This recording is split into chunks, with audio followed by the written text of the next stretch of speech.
All right, we're back. This week we're covering the book of Judges. A difficult book. A difficult book. The Lord was angered many times. A lot of rise and fall, good judges, bad judges. Some of the more notable characters that many of you may be familiar with. We have Gideon, Deborah, as you mentioned, Samson. We have the story of, that we don't, probably never heard a sermon preached on this, the Levite and his concubine.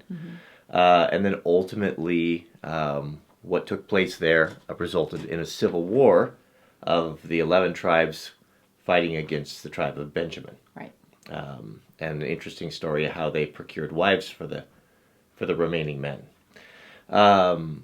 You mentioned, where do you want to start with this? Well, I guess one of the things is that they were supposed to have cleaned out the land of promise, Canaan. But they didn't. And so they dwelt with unbelievers and became unbelievers. And I think this has, it raises a lot of questions about living with unbelievers and what does that mean back then as opposed to now, and how do you interact? But in their case, historical context anyways, when they lived with the unbelievers, they became unbelievers, and this caused many problems for them. And God warned them. I guess it's easy. I guess the thing that I really try to do is to take a look at the big picture, the 60,000-foot view of all these things. Because when you start going in and reading the stories, you see God is commanding them to go out and to slaughter these villages, to kill not only the men of war, but the women and the children and even the animals. Mm-hmm. And as well as the other heathen nations that were living in there, they're caused to be driven out. And you think, God is running a severe risk here of making people think that he is a bit of a tyrant. Right. And very cruel. Mm-hmm. But we got to go back to what was God's original plan. It was for them not to go to battle, not to fight. Because when you fight and when you kill someone, it does something to you. Yeah. It hardens your heart. I think that a perfect example, often I think about, so remember at the fall in the Garden of Eden, they didn't know what death was. When they were living in harmony with God, there wasn't any death. They ate fruit of the vine. They wouldn't have known what it would have been like to eat meat because there wasn't any death, there wasn't any decay.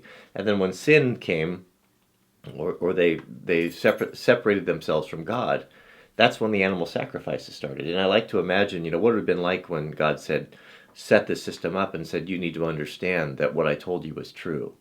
That if you eat thereof, you will die. And someone's going to die, and he had to take and kill that first animal that he had, as we know, that he had named and had lived in harmony with. And can you imagine what that must have like, how his soul must have recoiled to have to, whatever it was, to pick up a rock and maybe hit it in the head, and maybe didn't hit it hard enough and it cried out. I mean, can you imagine of what that must have been like, that experience? And then we fast forward thousands of years to the point where the priests became so proficient at killing and drawing and quartering and sectioning the animals for sacrifice that people would come from miles and miles and marvel about what a assembly line, that they would just do it. It meant nothing to them anymore. Mm-hmm. It was simply ritual. A job, a ritual they had to do. But do you think that when they slit the throat of the Passover lamb, then was that different than how Adam felt the first time he had to perhaps hit it on the head with a rock? Of course. So I'm going on here a bit, but the point is that God never intended Israel to have to go in and do that. He said that he would have driven them out, but because they wouldn't do it, God is continuing to have to make plan B, right, and to make plan C, and to make plan D, to the point where we come to the Judges. So what was our original point? I guess that they were living among unbelievers and became unbelievers themselves. The rotten apple. Yeah. The rotten apple. I mean, we were told that from when we were kids. One rotten apple spoils the whole thing. And God knew that if the children of Israel didn't drive these inhabitants out, that we start to see how wicked they are. We talked about them sacrificing their own children. And I guess I'd like to clarify, in unbelievers, it wasn't just like unbelievers who were trying to live a good life. These are unbelievers who were killing their children, who were sacrificing, who were at enmity with God. Yes. Yeah, and so God is trying to create a society to be an example to the rest of the world. Correct. And he knew that if they were to intermingle with these heathen civilizations, that they would be corrupted. Right. And so there isn't any choice. And we talked last week, if the hand has gangrene and starting to get blood poison, the hand needs to come off, the arm needs to come off to save the rest of the body. Right. And God sees this. So just to put this in context, we get these stories. So Deborah, she's the first prophetess and wife. She goes to war, which is pretty interesting to have a woman help lead in war. Not only this, but it's the first example that I remember of a woman being a judge or in charge of Israel. Yes. As a lot of very, I think, wrong-minded Christian organizations think that the women have no place, that they shouldn't be even speaking in church. And I think some of that is taken out of context in Paul's words. But here we have God sanctioning a woman judge. Right. That was probably very revolutionary. There probably were not a lot of women leaders back in those days. Right.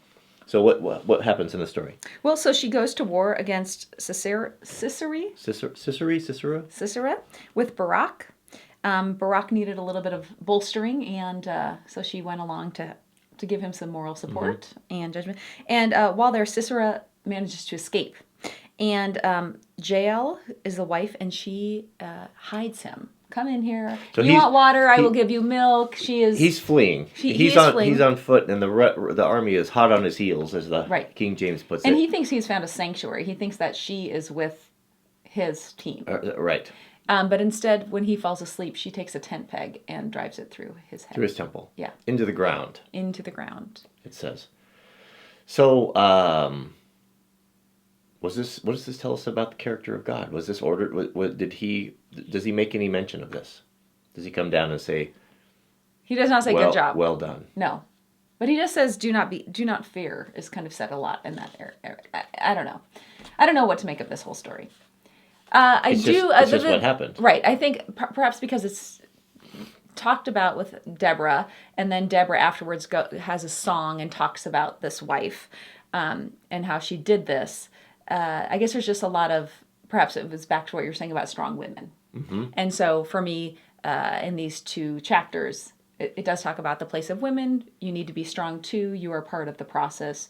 You are part of the family. You can make things happen. Mm. And here's a woman who essentially ended this war by killing the leader. Right. Yeah. Gideon is next. So the story of Gideon. So we have Gideon. So God comes to him. So at this point in Gideon's life, the children of Israel are actually, God is punishing them by their being basically subjects of another nation. Right. And Gideon, so bad are conditions that he's trying to, as he threshes wheat in a hidden area, so that they won't come and raid everything. I mean, Israel is really at a low point right now. Right. He comes to Gideon and says, Gideon, I'm going to paraphrase, get up here, I'm going to use you to deliver Israel. Right. In Gideon, he's pretty excited about this. He is terrified. He says, my family's the least, we're the least clan, and I am the least of my family. Very similar to what Moses said when God said, get up, you're going to go to Israel. Right. And so the first thing he is told to do is to go down, tear down your father's altar. Tear it down. Which took courage. It took courage, and he went in the middle of the night. He did it, so no one would see that he was tearing down this altar in the middle of the night. Which, I mean, you can understand, right? It's like Nicodemus. Like, yeah, I want to talk to you, Lord, but I don't want my friends to see me or anyone to see me. Can we meet at night? Right. Well, and sometimes it's scary to do the right thing. Of course, it's scary. It's hard. It can be really hard, and there's no denying that. Well, it would have been his life. Look at what happened when people the next morning they found out that their altars had been torn down. They started asking around, who did this? Right. We'll have his head off. Yeah. And so the interesting thing is I think that people often think when they, or it's easy to think that these giants of the Old Testament and the New Testament, these saints, some people refer to them, were these tremendous men of faith that God came to, like Job is a perfect example. We think, would I have been able to handle what Job did? Would I have been so graceful? Would I have been so steadfast and my faith been so strong? And most of us would think, well, probably not. Right. Would we have not, after a day or two, cursed God and died like Job's wife had said? But so he has chosen Gideon. And then if we go forward, I think in Hebrews, or Romans or Hebrews, he's mentioned as one of the pillars of faith. Yeah. But does it take... Maybe it's because he follows through despite being afraid. I think that's what's asked out of all of us, right? You're afraid. Right. That things are, it's easy to go along. But Gideon, getting to back to the point of he wasn't necessarily this tremendous man of faith. He starts making excuses. He's trying to get out of it. He asks for a sign. I want to know that who I'm even speaking with has the authority to say these things, and God gives him the first sign. 2 days in a row. Make the fleece dry, the ground wet. Well, before that, make the ground wet, the fleece dry. Yeah. So the fleece dry, and so he asks God, okay, I want you to the dry fleece and the wet fleece, Mm-hmm. and so God does it, and then he starts thinking, well, it could have been a coincidence, and did I get the order right? Maybe it would be harder if we had the ground wet and the fleece dry, and we asked that. So, is that an exercise of tremendous faith to ask for a sign? Oh, you're getting into really a difficult conversation there. I've heard people say, well, I don't need to read and study, and I don't need evidence. I pray for a sign. Mm-hmm. I need a sign. But doesn't the Bible tell us that the devil can counterfeit a sign? Right. So signs are nice, and I don't have any doubt that God still gives people signs. And I don't want to diminish anyone who would pray for signs or that has experienced that. But that's not a sign of strong faith. That's a sign of weak faith. To have something like this, because a sign may be very. But how much of it is like sometimes you're waiting for that silent, still, small voice to give you the sign, and you're like, I don't know which way to go. I don't know if I'm supposed to turn left or right, and you can pray about it, but you feel like I really don't know. That's true. That may be true. However, a sign, the evidence in the 66 is something that does us all a lot of good. That we can all go to, that we can search, that we can compare with one another, that we have as a benchmark or a standard. Right. If my neighbor says, I had a sign from God last night and he told me thus and so, what good does that do me? What good does it do you? What does it do? Good does it you? Those of you who are Christians and will never meet him. Is he telling the truth? How do we know? Right. So, all those signs I believe do happen, and it's very encouraging. It's God will give us signs if that's what we need. That's what he needs to do to get our attention. Right. But it's not the ideal. I agree. I agree with that. What I'm saying. Yeah. So Gideon, he goes through, and so the interesting thing at the time, is it his ideal, I guess, to go in and to have his children destroy his other children by the sword? No, absolutely not. I think, what would they have listened to at that moment in time when they're being suppressed by a heathen nation? Would they have listened to a winsome prophet speaking love and peace? No. Would that have worked to rally Israel to eventually to get up and to do what God needs them to do? No. What do they need? They need a leader. They need a strong signs. They need a military man. They need a military man. And that's what God gave them Gideon. So, but it's also, as we watch Gideon, like what happens next when he goes out and decides, okay, it's time to fight. And the Lord is saying, oh, well, if you have this many men of war, you will think it's you. So not only do they need a strong leader, but they need to know that the Lord is in charge of this leader. Right. And that's a very interesting point. Yeah. So Gideon may start to think, okay, God called me. We always talked about it in our book.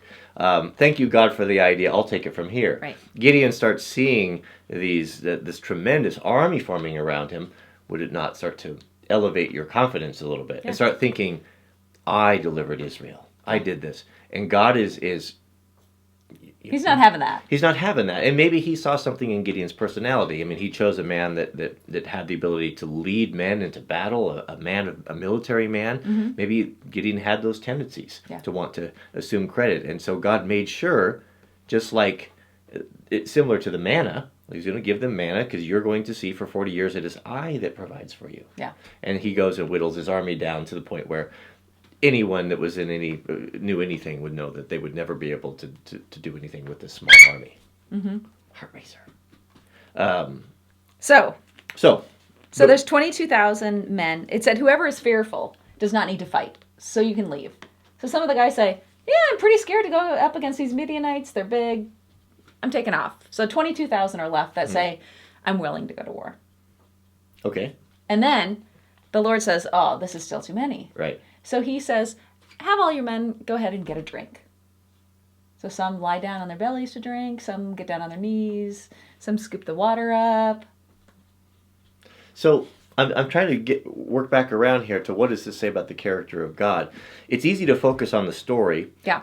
And say, look at this evil God, how he commanded all these men to kill their neighbors. But what I'm starting to see is that God is continuing to be very patient, and he's working with them with what they're willing to do. That's all that they can do. It's the only thing he can do to keep them with him and to keep their attention. Even though he doesn't, I have no question, he this wouldn't be ideal. It would have been better for them to follow his instructions, but they haven't. So we need to make the best of it. Right. So we have not, plan A is no longer an option for us. Now we're at plan B, and now we're at plan C. But the thing that speaks to the character of God is he's not giving up on them. Mm-hmm. He's still providing for them. Even though it may not be the ideal, it's better than losing them at all. Right. Disciplining our children. I mean, the classic story, the child's running out into the traffic, and you're screaming and yelling at him at the fear of terrifying the child. But why? Why are you doing that? Because you want to save their life. Because you want to save their life. Israel needs to provide us, or to be able to produce a Messiah. Mm-hmm. And if God doesn't intervene, and this is the only way that the people, they become so hardened that they'll allow him to, it's the only thing they'll understand. Right. So we keep that in mind. Moving on. Okay. Samson. So do we want to say anything more about Gideon? No. So Gideon wins with only 300 men. Right. I think that's the God big part of there. delivers Israel. Broke pitchers, swords, trumpets. Yes. That's kind of interesting. Moving on. Gideon dies. A judge has raised up Samson, giving every opportunity and giving tremendous strength. This is an interesting... He starts off pretty well. Wait, where are you? Samson? Samson. What about Jephthah offering his daughter as a burnt offering? That was a hard story. Yeah, I guess that's a lesson in be careful what oaths we make. What we promise. Yeah. Because the Lord did not ask for him to sacrifice his daughter. He offered. Interesting thing is that I see in here is, boy, oaths, they meant something back in these days. When we get to the very back to the story of the Levite and his concubine, when the children of Israel found out what the tribe of Benjamin had did, they said, we give an oath, a solemn oath, we will never give any of our daughters to the sons of Benjamin. And that locked them into an obligation that threatened to completely eliminate the tribe of Benjamin would have basically went extinct. Right.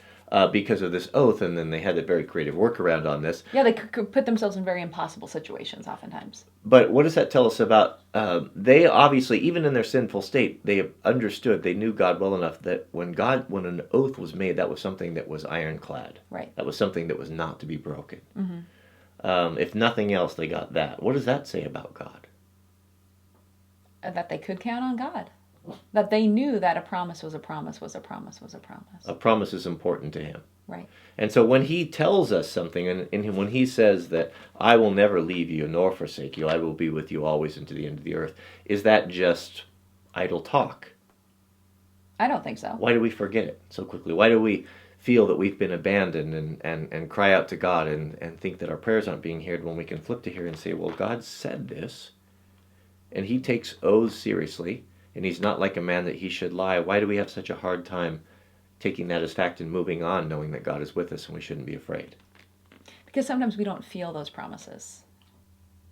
Sometimes we don't know, he's not answering the way we want, and so we think he hasn't heard us. Oftentimes. We lost the sight of the importance of honesty in oaths when we make promises. Is it an oath to tell your neighbor, yeah, I'll come over there and give you a hand with that shed here in the next week or two, and 6 months down the road we haven't done that? How does God look upon that? Was that something that was just said that has no meaning, or is that like an oath that should be kept? I don't know. I mean, I think it should be kept. It's much better to say, I am so sorry, I have all this time, and I don't want to promise this to you because I might not be able to fulfill this obligation. I would love to, but my time constraints are such, and so, Because the one thing I hate is if somebody says they're going to do something and they don't do it. I would much rather hear, I would love to do it. I don't have the time to do it. I don't want to flake out on you. What's interesting about that is how we maybe make something that we maybe didn't consider was an oath, and we haven't followed through on it, whatever it may be, and how the justification comes in. You start thinking to yourself, well, had I known how terribly busy I was going to be this next month, I would have never said anything like that. And making all these justifications to ourselves to get ourselves out of these oaths or promises. But I wonder how God sees that. Right. I wonder if it's something we shouldn't take a harder look at and be very careful about what oaths we make and what we promise to do. It's kind of interesting. So where were we at here? Samson. Samson was given a very good upbringing, every opportunity. Interesting. Nazarite. A Nazarite. Took the Nazarene vow with the hair and all of that. Given great strength. What do we do with this story? There were several men in the Bible that God had given supernatural abilities to. Samson, for one. Of course, Solomon was given wisdom. And is it a God-given gift like this, a supernatural gift like this, is this a guarantee that you'll be a faithful servant of the Lord? Absolutely not. You can use your gifts for good or for bad, right? For good or for bad. And a combination of the two. And the more gifts you're given, you can be the better or the badder. Yeah. An ant can only be so good or so bad. It can be really neither. A dog more so, a child more so. A man with the ability, with an intellect or a strength like that, can be either very good or very bad. Correct. So the fact that God gives these gifts and doesn't grab them by the ear and said, you're going to be an automaton, a robot, to do exactly what I say with these gifts, even the men that he gives and the women he gives these gifts to have the ability to swing either way. Right. And we see that all of these people sometimes are good and sometimes are bad. So those of us, I mean, sometimes we may pray, oh, Lord, I wish that you had given me more gifts. I wish you had given me a beautiful physical appearance, or the ability to be a fantastic orator, or to have a memory, or to be able to speak or captivate people. Sometimes those things that we're given don't necessarily bring us closer to God. They can we can use them for the opposite. Right. You take the story, a Himmler or an Adolf Hitler have these innate abilities. They can go either way with them. Right. God has given both of those men those abilities. What will they do with them? And that speaks a lot to the character of God in the respect to people's freedom. When people say, well, why would God, we could even go to the next level to Lucifer himself. I've heard the argument made, well, why would God make a being of such terrible stuff that he would go so bad? God didn't make Lucifer go bad. God gave him supernatural abilities. Intellect, strength, beauty, all of the things that so many of us would desire. And still we see with that is God respects the freedom that we could go either way with it. Right. And so it wasn't God that makes these people go bad and to do these things. He gives them the ability, he gives them the instruction, he gives them every opportunity to do good. But once he does that, he lets them go. Yeah. And they will make that decision. So Samson. So the interesting thing about Samson is so then we hear that the Spirit of the Lord comes upon Samson, right, and he picks up the jawbone of an ass, and he slays how many men? 1,000. 1,000 men. So let's say that we read the story to Jack and the story of Samson and how he rose up and the Spirit of the Lord came upon him and he slew 1,000 men. And then in the evening we are kneeling down for prayer or over dinner and we say, Lord, let your Spirit come upon our family. And Jack says, well, is this the same Spirit that Samson had? Is that what we're lacking? Is that why the church is not effective at evangelizing? Because we're not going out and killing those unbelievers, burning their fields and their vineyards, and put a little fear into the local community here to get them into church. Maybe pay their tithe and do what God wants them to do. Is that what the Spirit of the Lord? Is that what we're lacking? Well, obviously not. I mean, but what do we do? But what do we do with that? Do we say, when if Jack asks that question, what do we say? Well, no, let's move on to something a little less difficult. Well, I think the thing is they talk about Samson and how strong he was, and he was a mighty man. But they don't talk about everything else. That they were, at the time the Israelites were enslaved, at the time the Israelites were treated very poorly, that the Lord was having mercy on them and wanted to get them out, and that Samson was tricked again and again. So there were these multiple issues that Samson was dealing with, and that he... it's still hard because even in the context you're saying, well, he took vengeance, right? And vengeance is not one of those attributes that I particularly like to espouse.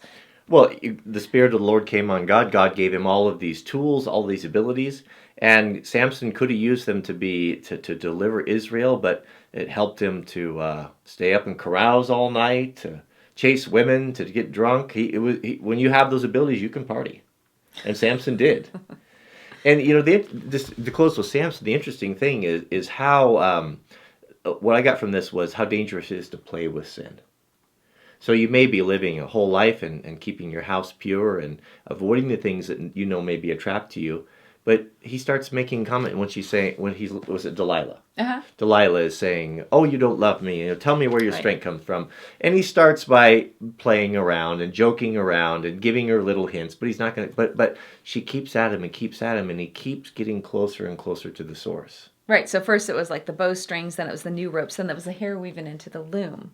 Right. But he's pestered daily, like those little things that you think are not bothering you or causing you to sin. Work. He's given inroads, and now he's getting to the hair. He's getting to the source of these things, and it ultimately comes to his demise. Right. So I mean, it is literally a slippery slope here. Slippery slope. And it's always these women that are, his nemesis. These women, these heathen women. Right. Non-believing women. Right. So, did Samson commit suicide? I would not say he committed suicide. No. So, I mean, because he did not want to die because he was blind at that time. Mm-hmm. I think he wanted to say to the Lord, "I'm sorry, and you had a job for me to do. And at this point, this is as much as I can fulfill of this job, and I'm willing to die in order to fill that job." That's how I read that. Now, if we go to the New Testament, of course, Paul holds up Samson as one of the pillars of faith, one of the mighty men of faith. So we know at the end his eyes were put out. He's lashed to the columns at the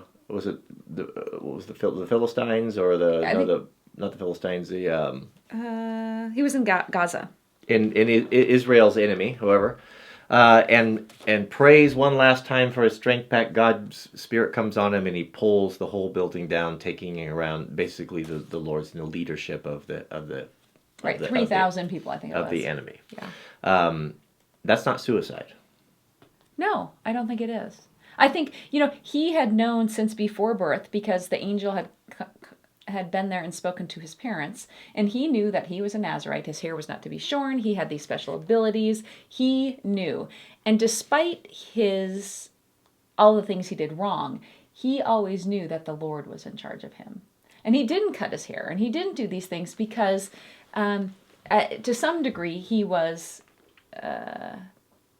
faithful to the Lord, that he had a belief in the Lord, even if he did not behave as he should have.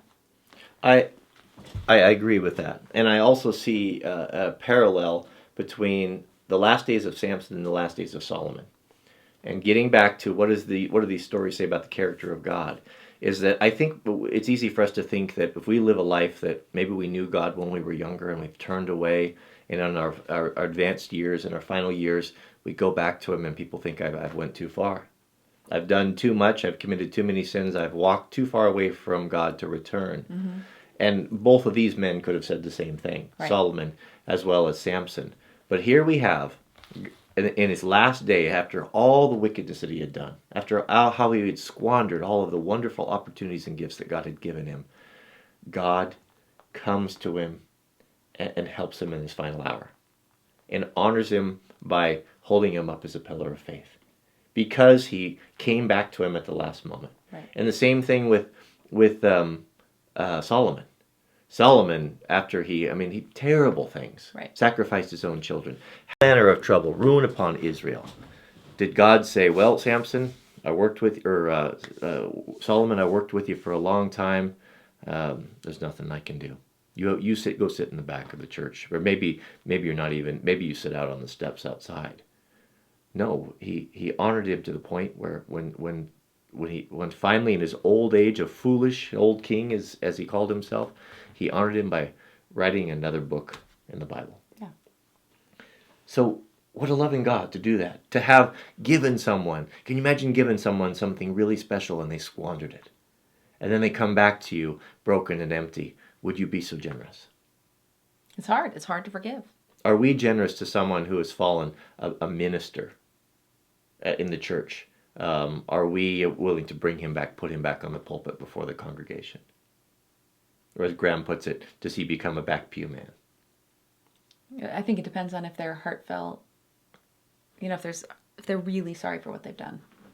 But it will never be the same. It will never be the same. That's kind of like once you've said something, even if you say I'm sorry for it, it's never the same. But God is not vindictive and does not have a memory of what we've done against it. He remembers, Right. but he doesn't hold us against it. And my favorite story in the Bible is the story of the prodigal son. And it is, it epitomizes the story with Samson and with Solomon. The Levite and his concubine. Tough story. So Tough story. Go ahead. Yeah, so the Levite had a concubine. She left, played the harlot, went to her father's house. He went back to get her. On the way returning to his home, they stopped in a town of Benjamite town. Mm-hmm. And while there, people pounded on the doors, wanted him to be taken out. The master of the house offered his daughter and the concubine. The concubine was sent out alone. In the morning, the concubine was dead on the doorstep. Back that up a little bit. So he picks up his concubine. Right. So this is a minister. Well, it says he's a Levite. A Levite. So Mm-hmm. he's a modern version of a minister. He would have been a leader, minister, spiritual leader of Israel. Mm-hmm. Why does a minister of Israel have a wife and a concubine? Is this something God commanded? Is this his idea? No. It's not his idea. And the interesting thing, so they're on this trip. They want to get somewhere. And I think one of his servants says, well, let's pull in here to the first town we come through. And he says, oh, no. We're not going to stay in this heathen land. We'll go and stay in an Israeli city. Right. And they, because we want to stay with those people. They wouldn't be hospitable. So he goes to the Israeli city, and there were no hotels in those days. Right. And so it would have been customary Oriental, what's the word? Customs. Customs. Traditions would have been you would go to the town square and you would wait for someone to invite you to their house. Right. That was common for when strangers came in. So the guy comes out and says, "Oh, you don't want to be out here. Night's coming. This is not a safe place." And the minister says, "What? Right. In an Israeli city, I should be safe here. I should be able to roll out my bed and sleep here with my friends and not have any problem." But that wasn't the case. No, definitely not the case. Brings him into his house. Word spreads around that there's a new man in town.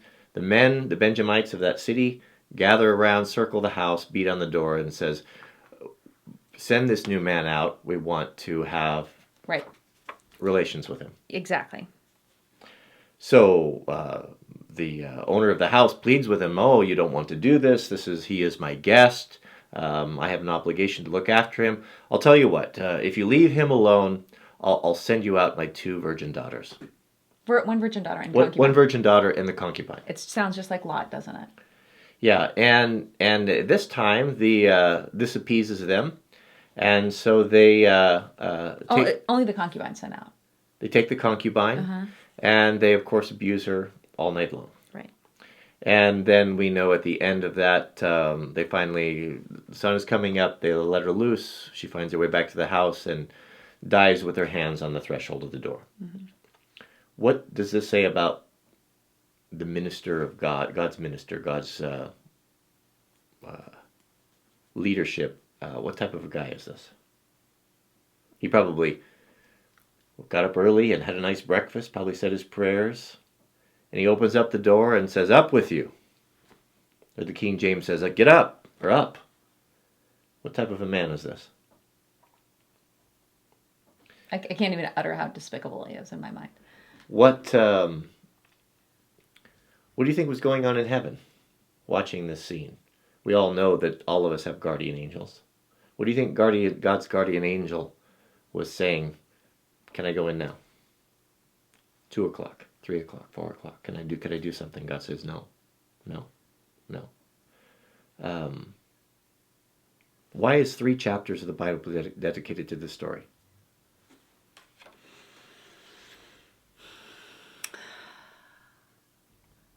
I think because it really describes how far the Israelites had gone.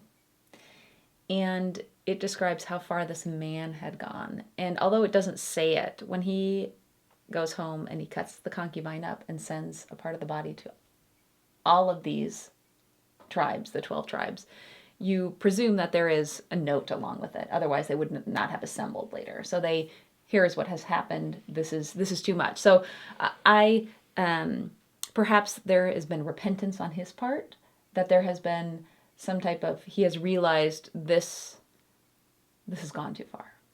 He certainly knew how to bring reform. He certainly knew how to bring attention to this problem. I think the thing that's so ironic is that he was unwilling to stay at the heathen village.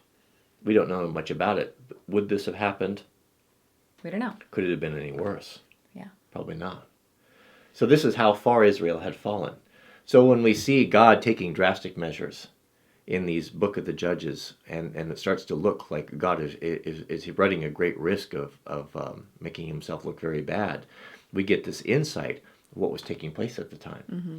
And I think it also says a lot about God, that God is not highlighting really how wicked that they were.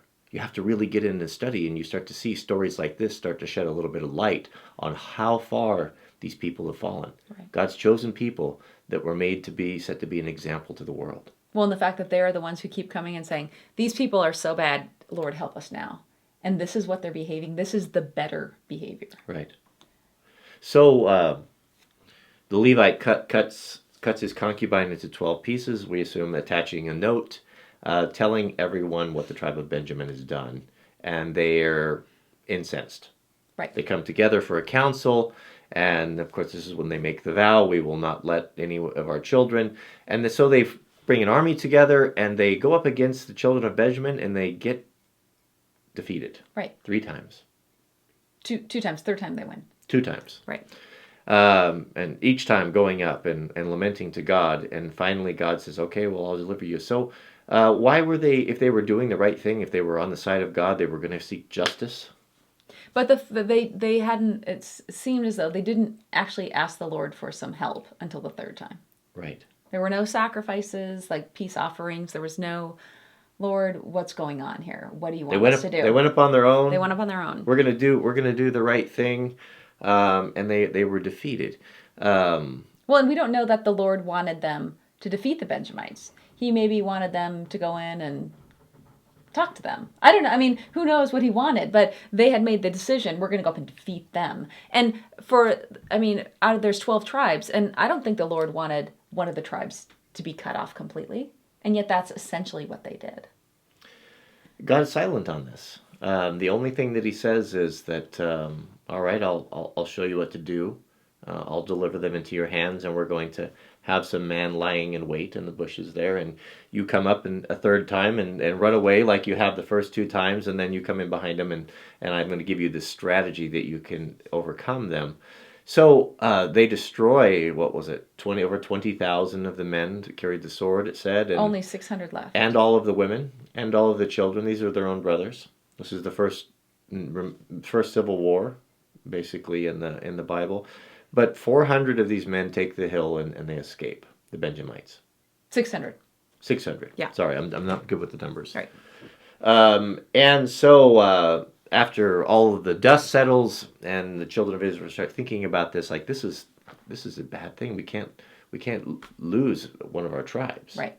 We were supposed to be the 12 tribes of Jacob. Right. We can't be the 11. And they start thinking, well, what are we going to do about this? We have this small group of men left. We've destroyed all of the women, all the children. They have no prospects of finding wives. We've all made a vow that we can't give them any of our women. Right. How do we work around this? So they find an interesting workaround. Was this worker? Well, and I think I did not read that they asked the Lord what to do. I see. No, the God is silent on this. Right. So again, they've taken in maybe not the best method. Maybe not the best method. Right. This is not sanctioned by God. Right. But it happens. So it's in the Bible. So since they have made a vow and they can't give their women, any of their women to these men to start their families up and to repopulate the tribe, they came up with an idea that they go up and they say, well, who was it that didn't come and help us? Right. So there was one town. So they went and killed all the men, women of that town, right, and took their 400 virgins and gave them to the Benjamites. Yeah. And said, then we're not, no one has given them. We have stolen them. And these are God's people. And I suppose they sang the doxology and a lot of amens afterwards. And so be the will of the Lord. And that's not enough. Now we're going to go get 200 more. What do we do with that? And it gets worse. Well, it doesn't get worse. Right. So they take these poor young women, and so what was the process of singling out who is laid with a man and who hasn't? I mean, the whole scene is dreadful. Right. You can't even imagine what that must have been like to be in that scene. And so they take these women and they con them and say, well, we're going to have this big party, and the maidens are going to go out and you're going to do this dance. And then they tell the Benjamites, all right, you men, you lay in the corn stalks here, and when these maidens come out there, you run out there and you grab one. Right. You grab one and you drag her back to your hometown, and that way. Wasn't us. We didn't have anything to do with it. No one gave you. No one. We didn't give you. We didn't violate the vow that we made to God. It was completely out of our power. These poor 600 girls, because they're girls at this time, likely young marriages, taken away from their families, off to these men who nobody wants to have anything to do with the Benjamites. The pariahs. Cities are destroyed. Fields are destroyed. And not only that, I mean, and not only that, but they even had a plan. Well, that. Before this even took place, well, their parents are going to be angry, so make sure we have a plan to appease them. Was this God's plan? No, clearly not. This deceit and is this following the letter of the law? No. Anyway, it's an interesting story there. I took some great lessons from this, but the stories are difficult, and if you just take a small view of it, it is God. You know, the thing I guess I'd come away from this with is that God is willing to run a great risk of marring His reputation in order to stay with His people and to not give up on them. Yes. That's extraordinary. Anything else you want to add? No. All right. Well, let's close in prayer.